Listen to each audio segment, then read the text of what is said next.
दोस्तों, मैं लेक्चरर कमल मीणा आप सभी का मेरे YouTube चैनल पर स्वागत करता हूं।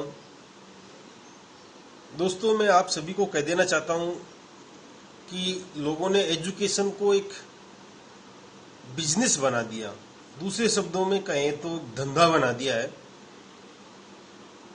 तो मैं आप लोगों का सहयोग करना चाहता हूं कि आप ऐसे लोगों से बचें।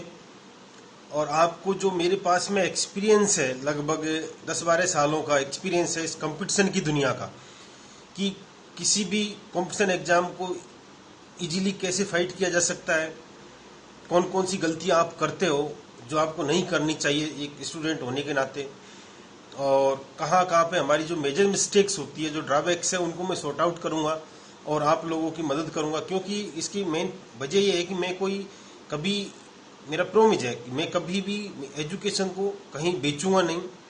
और मैं चाहता हूं कि जो आप लोग मेरी तरह गरीब फैमिली से बिलोंग करते हैं, मैं भी एक फार्मर फैमिली से बिलोंग करता हूं, और जो गरीब लोग हैं, हम लोगों को क्या एक नौकरी पाना ही एक हमारा सपना होता है। हम गरीब लोगों का, हम मिडिल क्लास लोगों का नौकरी पा लेते हैं तो हम हमारे जीवन को सक्सेस समझते हैं और कहीं न कहीं हम आगे सफल बन जाते हैं। तो मैं चाहता हूं कि आपको उस सफलता में आपका सहयोग कर सकूं और आपको आगे बढ़ते हुए देख सकूं। मैं अपने बारे में बता देना चाहता हूं कि दोस्तों, मैंने बहुत सारी एग्जाम दिए हैं।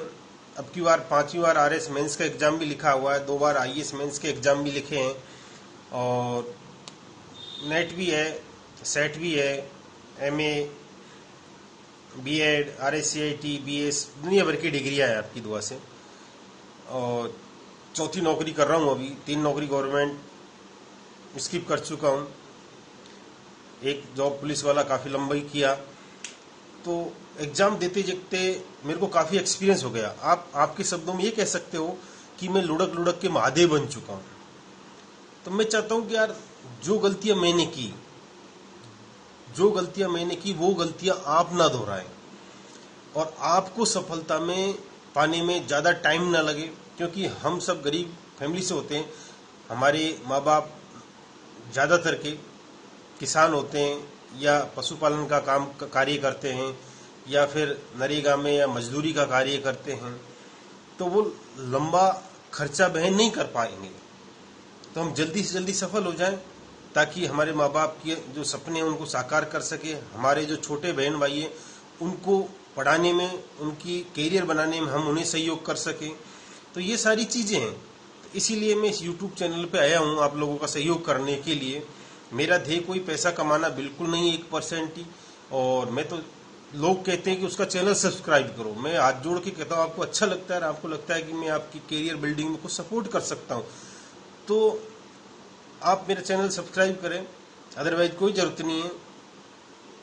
बस अब आप लोगों को मैं बता देना चाहता हूँ कि सफलता के लिए एक भूख का होना बहुत जरूरी है, जिसको हम बर्निंग डिजायर कह सकते हैं, आपके अंदर होनी चाहिए।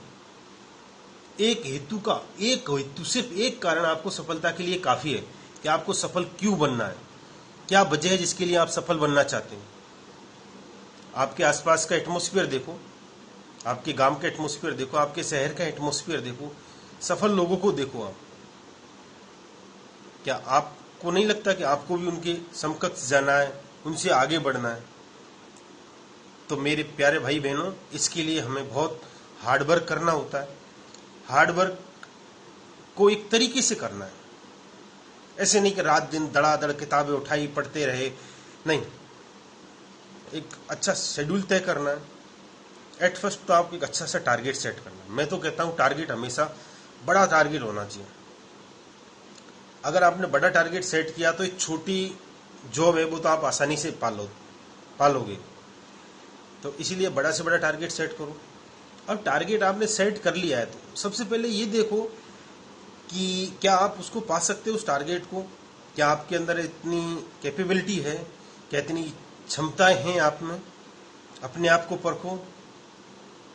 अगर आपके अंदर से आवाज आती है कि you deserve for this post, तो नो डाउट आप पालोगे। उस सबसे पहले आपको क्या करना है, टारगेट सेट करने के बाद में जो भी टारगेट सेट किया, उस एग्जाम के सिलेबस निकालना है।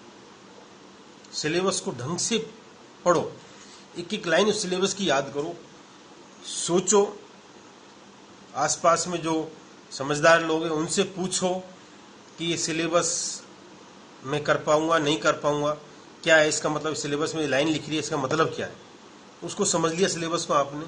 उसके बाद जितने भी पुराने पेपर हुए अब तक उस पोस्ट के लिए, उस एग्जाम के लिए, उन सारे सोल्ड पेपर ढूंढो कहीं पे, मार्केट में सब कुछ अवेलेबल है, आजकल तो ऑनलाइन भी अवेलेबल है। फिर उन पेपरों को ढूंढने के बाद आप लोग उनका गहन अध्ययन करो, ये तय करो, आपको पता चलेगा कि जब आप वेरी फर्स्ट में पेपर जब से एग्जाम शुरू हुए तो बहुत इजी आता था, एक तथ्यात्मक एक चीज पूछ ली जाती थी, ऑब्जेक्ट टाइप होता, तथ्यात्मक एक चीज तथ्य पूछ लिया, आगे बढ़ जाता था। लेकिन उसके बाद उस आंसर क्वेश्चन की जो नेचर है उसमें चेंजेज आते गए और लगातार चेंजेज आ रहे हैं। पहले पेपर होते थे ट्रेडिशनल जीके के आधार पर होते थे, हिस्ट्री है, ज्योग्राफी है, इकोनॉमिक्स है, पॉलिटी है, इंडियन पॉलिटी है, इनके आधार पर होते थे। उसमें भी क्या ट्रेडिशनल क्वेश्चन पूछे जाते थे। लेकिन आज ट्रेडिशनल के साथ में करंट अफेयर को जोड़ा जाता है, बहुत ज्यादा करंट अफेयर का बेटे जाने लग गया है। लेकिन वो करंट अफेयर भी आप तब समझ पाओगे जब आपको ट्रेडिशनल चीजें सारी की सारी आ रही है।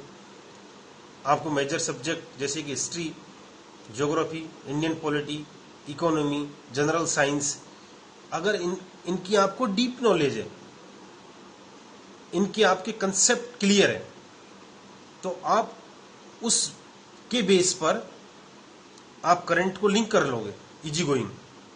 और जब आपको हर सब्जेक्ट को इंटरलिंक करना आ गया, ज्योग्राफी को हिस्ट्री के साथ इंटरलिंक करना आ गया, हिस्ट्री को पॉलिटी के साथ इंटरलिंक करना आ गया है, पॉलिटी को वर्तमान के साथ में अमेंडमेंट कौन कौन से हो रहे हैं उनके साथ में इंटरलिंक करना आ गया, पहले क्या प्रावधान थे अब क्या प्रावधान हो रहे हैं, चेंजेज आ रहे हैं। तो इन सारी चीजों को जब आ गई, आपकी समझ बन गई, आपका कंसेप्ट क्लियर हो गया, उसके बाद ढंग से बढ़िया आपने प्रैक्टिस सेट या प्रैक्टिस एक्सरसाइज कर लिया, आपने बढ़िया से टेस्ट सीरीज ज्वाइन कर लिया, आपने 8, 10, 15, 20 टेस्ट दे लिए, अपने आप को इम्प्रूव कर लिया। टेस्ट देने से आपको क्या होगा कि जो आपकी कमजोरियां हैं उन कमजोरियों का आपको पता चल जाएगा और आपकी ताकत का भी पता चल जाएगा। जो ताकत है उसको तो महान ताकत में बदलना है, और जो कमजोरियां, उन कमजोरियों पर ज्यादा से ज्यादा वर्क करना है।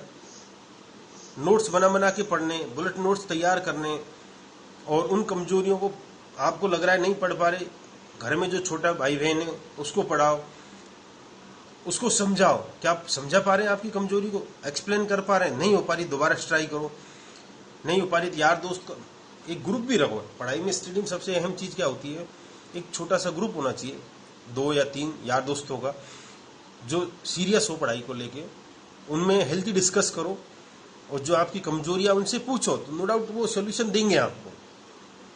क्योंकि कोई साइंस में अच्छी होती है किसी स्टूडेंट की, किसी की ज्योग्राफी अच्छी होती है, किसी की हिस्ट्री अच्छी होती है, किसी की इकोनॉमिक्स अच्छी होती है, किसी की इंडियन पॉलिटी अच्छी होती है। हर आदमी का एक इंटरेस्टिंग सब्जेक्ट होता है। अगर आप 3, 4, 5 लोगों का एक ग्रुप है तो नो डाउट वो आपकी जो प्रॉब्लम्स आ रही है, आपको जिस सेक्टर में भी आ रही है, उस सेक्टर की वो प्रॉब्लम्स दूसरा बंदा जो अपना यार दोस्त है वो सॉल्व कर देगा। तो एक दूसरे को पढ़ा के, एक दूसरे के साथ हेल्दी डिस्कस कर करके आप आगे बढ़ोगे, और जो सफलता है वो नजदीक आती जाएगी आपको। तो मैं आपसे अनुरोध करना चाहूंगा कि अगर संभव हो तो मेरे चैनल को सब्सक्राइब करें। मैं आगे आपकी क्लासें लेने वाला हूं, और कभी भी मैं कोई पैसा वसूल नहीं करूंगा, कभी भी मैं आपसे ये रिक्वेस्ट नहीं करूंगा कि मेरा ये कोर्स आप खरीदो, कतई नहीं। क्योंकि मुझे एजुकेशन के साथ धंधा सब जोड़ने की सख्त नफरत है। मैं आपकी मजबूरी का कभी फायदा नहीं उठाऊंगा, आपकी गरीबी का कभी फायदा नहीं उठाऊंगा, और जो मेरे पास ज्ञान है, जितना मुझे आता है, आपको साथ शेयर करूंगा। और मैं लेक्चरर हूँ, मेरे साथ और भी मेरे साथी भाई लेक्चरर हैं, ज्योग्राफी के लेक्चरर हैं, हिंदी के लेक्चरर हैं, अदर सब्जेक्ट्स के भी हैं, जनरल साइंस के मेरे फ्रेंड्स डॉक्टर्स लोग भी खूब सारे अच्छे अच्छे पोस्टों पे लोग हैं। तो मैं आपको इंट्रो भी कराऊंगा, कोशिश करूंगा कि वो भी आपकी 2, 4, 5, 10 क्लासें लें। मोस्ट टॉपिक्स को मैं सॉर्ट आउट करूंगा और उन पे डिस्कशन भी करेंगे, उन पे क्लासें लेंगे। और जो मुझे पता है कि जहां से हमेशा क्वेश्चन आते हैं, कौन कौन से सेक्टर जहां से हमेशा क्वेश्चन पुटअप होते हैं जीके के अंदर, दुनिया की कोई ताकत नहीं है, पेट क्वेश्चन है, चाहे आरपीएससी हो चाहे यूपीएससी हो, वहां से हमेशा क्वेश्चन बनाती है। तो उन टॉपिक्स को मैं आपके साथ में शेयर करूंगा और आपको समझाऊंगा कि ये 50% तो एक ऐसा सेक्टर है कि यहाँ से हमेशा क्वेश्चन आते हैं, आप इन सेक्टर को पकड़ के बैठ जाओ, स्मार्ट स्टडी करनी है आपको, तो मैं आपका उसमें सहयोग करूंगा। जय हिंद, जय भारत।